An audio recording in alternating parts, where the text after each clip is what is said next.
Donc aujourd'hui, on est très satisfait parce qu'on a fait le match qu'on souhaitait faire sur la base d'une grosse intensité défensive et qu'on a été capable d'élever progressivement dans ce match-là. Et c'était indispensable contre Dijon parce que vous ne savez jamais contre Dijon, vous n'avez peut-être pas marqué beaucoup de points non plus. Donc il faut à minima qu'ils n'en marquent pas. Donc ça c'était le premier objectif, ça a été le cas.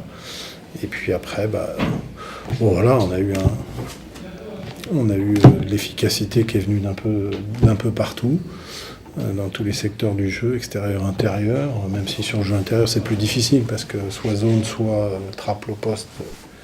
Donc c'est beaucoup plus difficile de l'installer ce jeu-là, mais on a eu un peu d'efficacité de tout le monde avec la belle attitude qu'on réclamait sur les deux matchs qui étaient de Roanne et Dijon. C'était pas simple d'avoir ces deux matchs-là juste après Gravelines. Donc au bilan, on vient de gagner 4 de nos 5 derniers matchs. C'est un très très bon bilan avant d'attaquer les 5 dernières journées maintenant pour nous. Il y a des équipes plus talentueuses que nous sur le papier. Après, nous, on a notre force, on a des bons joueurs aussi, on a aussi du talent quand même. Et puis après, c'est vrai, une belle expression collective, il y a une belle volonté de partage, d'aide, d'entraide dans le groupe. Donc, ce qui explique notre très bonne saison jusqu'à maintenant. Les garçons sont respectueux du collectif.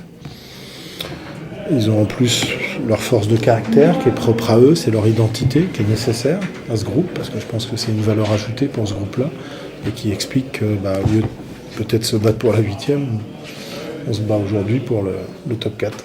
Tout le mal qu'on va se souhaiter, c'est d'aller en demi-finale, puisque les playoffs, on va les jouer.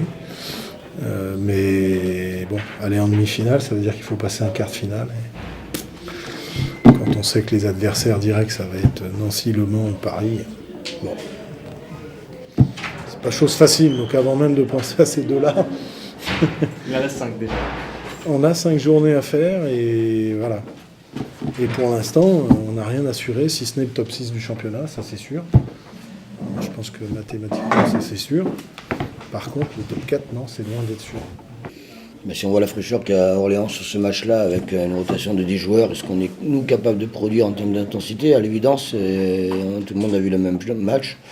On n'est pas du tout dans la même intensité ce soir par rapport à ce que produit Orléans. Alors, une équipe qui a vocation défensive, qui n'a pas d'intensité, elle est rapidement en danger, d'où notre obligation de faire beaucoup de zones en première mi-temps, qui aurait pu nous réussir un peu mieux que ça, et on aurait pu rester à 5 points si on ne fait pas 2-3 erreurs importantes là-dessus.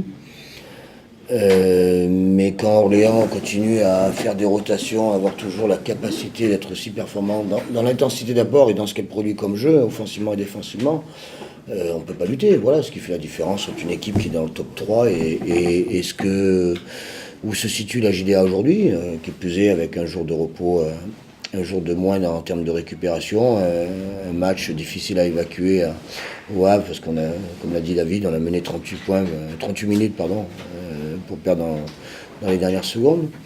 Ça fait beaucoup de choses.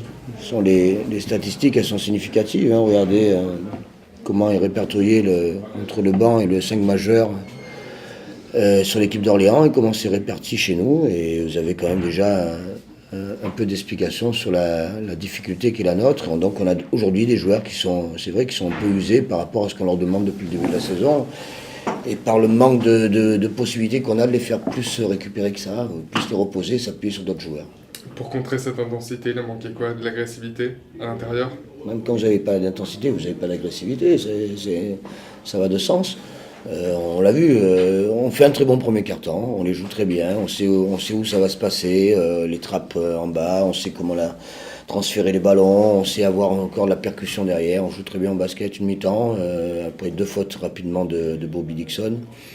Et puis au fur et à mesure qu'on avance dans le match, on voit qu'on s'effrite, mais on s'effrite d'abord physiquement, tout simplement. Il y a quand même des images qui sont qui sont très significatives ce soir. Hein. Donc à un moment donné, quand nous, si on n'a pas un peu de fraîcheur physique, on sait très bien qu'on ne peut pas exister. Voilà, par rapport à l'effectif qui est le nôtre aujourd'hui. Et qui a été tout au long de la saison. Oui, de toute façon, quand on a vu le calendrier jouer 3 jours après à Orléans, après avoir enchaîné là, on sait très bien que c'est pas le meilleur calendrier du moment de la saison. Orléans est sûrement l'équipe qui a le plus de systèmes offensifs variés, donc nous on travaille beaucoup là-dessus.